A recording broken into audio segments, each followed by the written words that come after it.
Did you do the intro? Me? No. Oh my gosh, why not? Me? No. Assalamu alaikum everyone, and welcome to Halalsnackpack, the show where we talk about Muslim matters, Muslim news, Muslim snacks. The show where we talk about Muslim matters, topics, and snacks, all wrapped up in a nice little pack. My name is... Ezi. Yeah. Assalamu alaikum everyone, my name... dang it. Why is our heads cutting off again? Astaghfirullah. We're not that type of Muslims. I'm kidding. Oh. Assalamu alaikum everyone, welcome to Halalsnackpack, the show where we talk about Muslim matters, topics, and snacks, all wrapped up in a nice little pack. My name is Ezi, and this is... Julianne.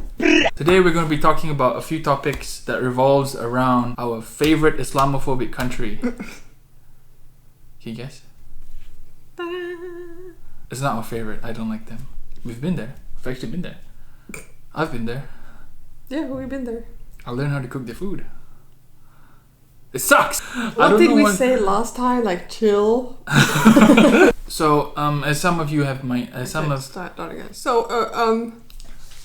of you have might seen, the French government has closed about 30 masjids, as well as a number of Muslim organizations, Muslim charities, Muslim schools, all over France in the past half year.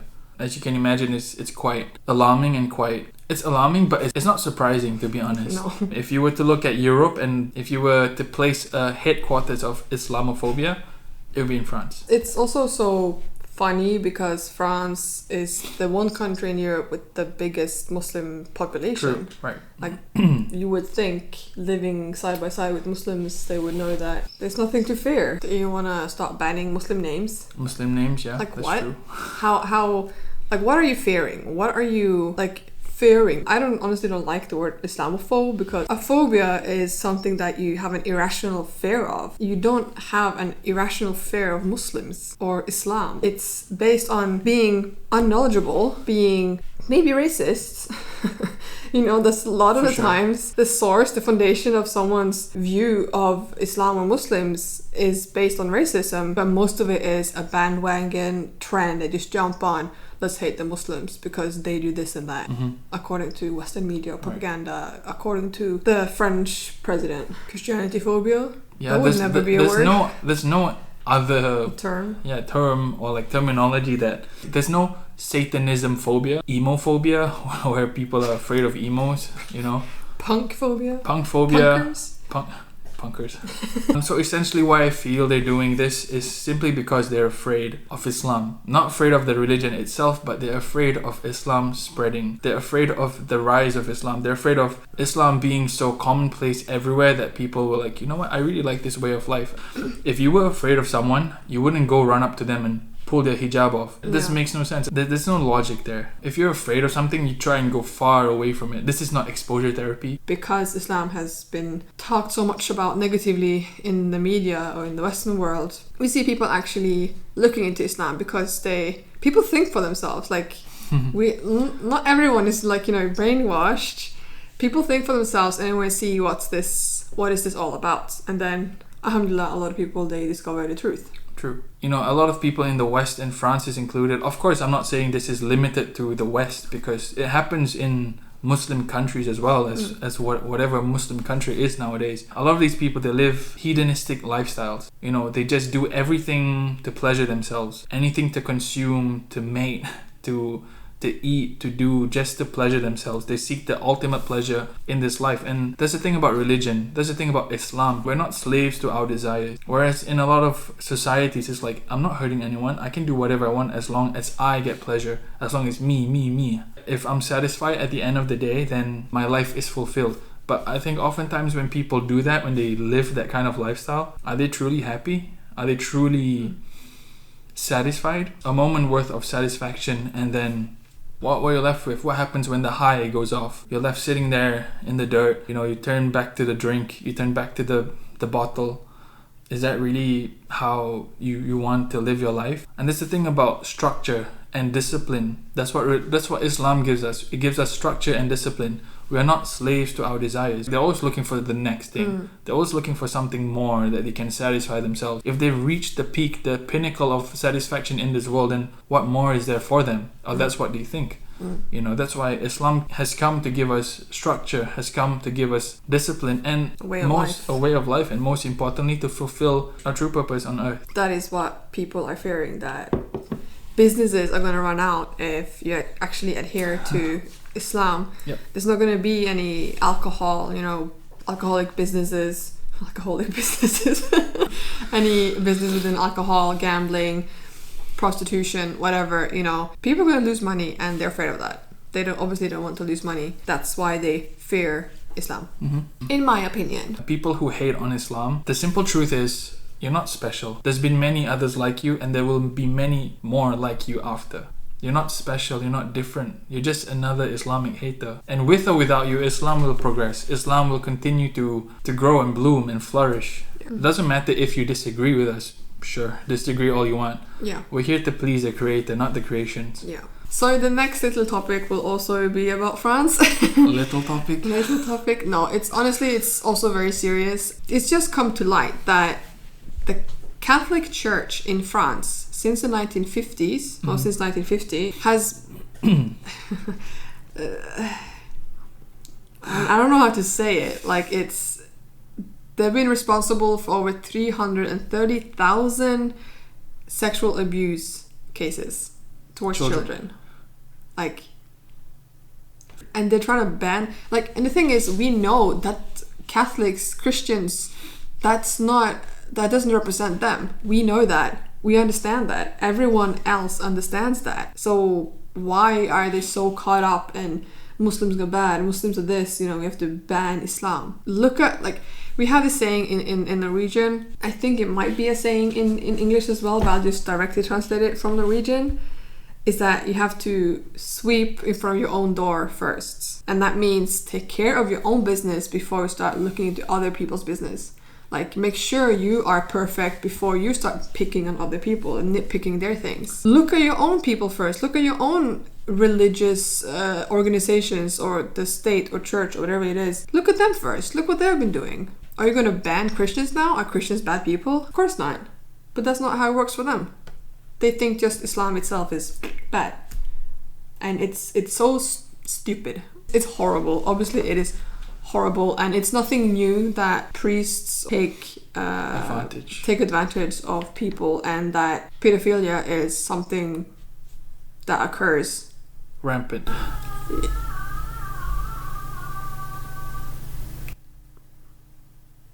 The heck? Was that a little kid? Did someone fall or something? I hope no one fell and broke their femur. I don't know if you guys can hear that, but someone screaming really a long scream.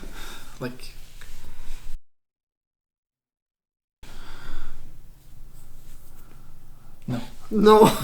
No. Sorry. Not the place to make jokes. The thing is, I am Norwegian, we have dark humor. And I think it would be fun to add, but we should not. I don't know what I was saying. That's so bad, Ezi. Sorry. Yeah. Bottom line is, make sure you yourself are perfect before you start nitpicking and criticizing others. Seriously. Get your crap together. The president of France, right? This is going on in his backyard. This is happening in his country. And yet he goes on to put all the resources, he puts all the efforts into closing masjids, into closing Muslim organizations. For him, it's not this. This isn't bad. This is not bad. It's just 300 kids. 300,000 kids. It's not bad. But the little girl's wearing the hijab. Now that's the evil one. We have to go after her. The woman who's trying to wear the hijab and practice her religion. The small handful of Muslim are wearing niqab. Those are the ones we have to go after. Not these pedo priests. And it's not just a priest. A French policeman, a French cop, recently committed suicide, and then he revealed that he was a serial killer and a child rapist. That's two of the worst things you could do. Yeah. By no means we're hating on the normal French person. Don't get that twisted. It's not what we're trying to portray. This is specifically the authorities who are the perpetrators, the abusers, the people doing wrong. Those are the ones that we're talking about, not everyday people living in the country. No. So a different topic, a bit more fun topic, I guess, or just not as serious. Kind of ironic, really. What? Ironic. What's ironic? Oh yeah, that's ironic. Sorry. I was like, what's ironic? What are you talking about? So from the first episode, if you haven't watched it, we talked about Watch it. this Norwegian politician. Basically, he offered a Muslim girl to take off her hijab, offering her money. Now that the election is over with, they now have our first hijab wearing woman in parliament. Mashallah. And in parliament, they're seated 2 and 2. Each row has 2 and 2 people. Like us. Yeah, like us, right? And they don't need to be from the same political party. And the funny thing is that I don't know if this was done on purpose. It kind of feels like it was done on purpose. But who do you think was seated next to the first hijabi woman in parliament? This guy. Look at his face. I really hope this can be a good thing, and obviously he's not gonna, I would assume he's gonna be professional, you know. I would assume that. I'm not gonna assume anything bad about him. Maybe he goes, we never know. during break, you want some money? He wants the quick money.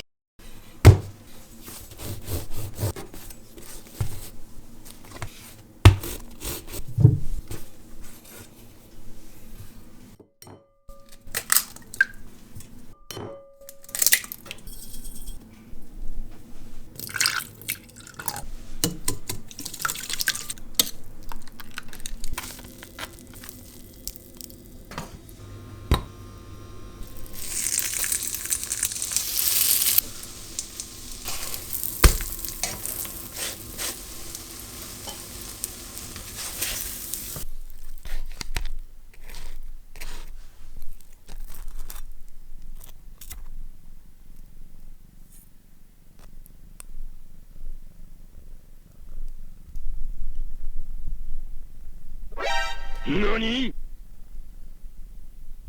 Oh wait.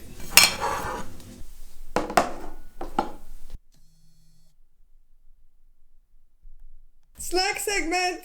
So this is totally the same day. I have not been to work today, so I've not been to work. We're kind of sticking to the French theme. the French theme, French toast. So the question is, Savory or sweet? French toast. I had never tried any savory French toasts before I visited Singapore. So in my adult age, I grew up with just having sweet French toast. You just meow. I still prefer sweets just because that's my nostalgia, you know. It's nostalgic. You forgot the chili sauce. I forgot the chili sauce. It's fine. He never eats anything without chili sauce. Yeah. Chili sauce. Yeah, Because I'm Malay. Because I'm Malay, I eat chili sauce. I'll drink chili. No, I don't drink chili sauce. That's good. Yeah, Savory. because we actually have a dish called roti telok telur or roti telur, which just means bread egg. Also, you have like roti john, you know. Yeah. That's also kind of like French toast. Let's go, my bro. Yeah. Just pour it. Ooh, yeah, mama jama. Let's try not to have the food on the floor this time. This time, that's true. Call back. Okay, I'm gonna half it. Yeah, Is that- just cut. I'm just gonna eat because that's how it works. That's how it works. I work and you eat. And the thing is, he's the only one who cooks, so. She's cooked before. I thought you were gonna cut it for me. What? I was gonna half it, the piece but I forgot I just ate the whole. That happens a lot. It's good. Good. I actually prefer the savory one, but this is very much like comfort food. I'm hungry. See, now I'm gonna cut it in half because I remembered.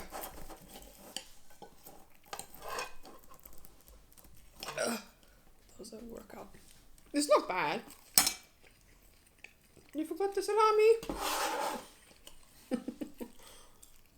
But when I think French toast, I just think sweet. Honestly, when I eat that, like, it reminds me of home. It's good. Verdict. It is really good. Sweet or salty? Go. Savory for me. Salty all the way. The cinnamon, this? Yeah. Jaha. That was very Swedish of you. I like both. Yeah, both. Why not It's both? food. The idea of this snack segment, Snackment. the snack of the halal snack pack, right? Segment. It's not that we are going to say we like this. It's like starting a conversation with you guys. So, what do you prefer? Do you prefer sweet or savory? Let us know in the comments. And with that, should we just... Yeah, because we're just gonna eat. If not, Yeah, it's not going to be any more fun to watch. I know. But yeah.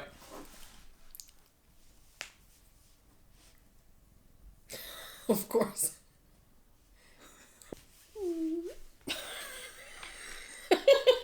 I'm not gonna edit that. You're just gonna be like.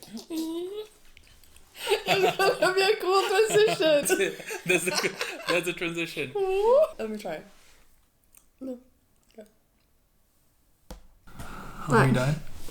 Are we done? That's always you. Why do you ask me? Why do I decide when it's done? Yeah, exactly. I'm the man. Stop it. Honestly, thank you, for watching, for leaving a nice comment, Yeah. for doing, liking the video, whatever it is. Thank you. If you actually did it, thank you. You have to, if you actually did it. Because if they didn't do it, I'm not gonna thank them. No, but you stop being so. Okay, we're done. Thank you for watching. Assalamu alaikum. I was I gonna say didn't it. do anything. I was gonna watching. say. Assalamu alaikum. I was gonna say it. Okay. Yeah. Thank you for watching. We appreciate it. Thank you guys for watching. We really appreciate all your feedback and your nice comments. It really. Oh, I don't want to do that. warms Okay, our can you do that again? Thank you guys for watching. We really appreciate all the nice comments, the feedback. It warms our hearts. Honestly, it's super nice. And I just got an image of warming your heart, like you holding the heart, like. What does that even mean? is that You the warm sound? the heart. Do you actually feel warm in your heart when you? okay, get goodbye something good? guys. See you next one. Bye. Assalamu alaikum. That was a long outro.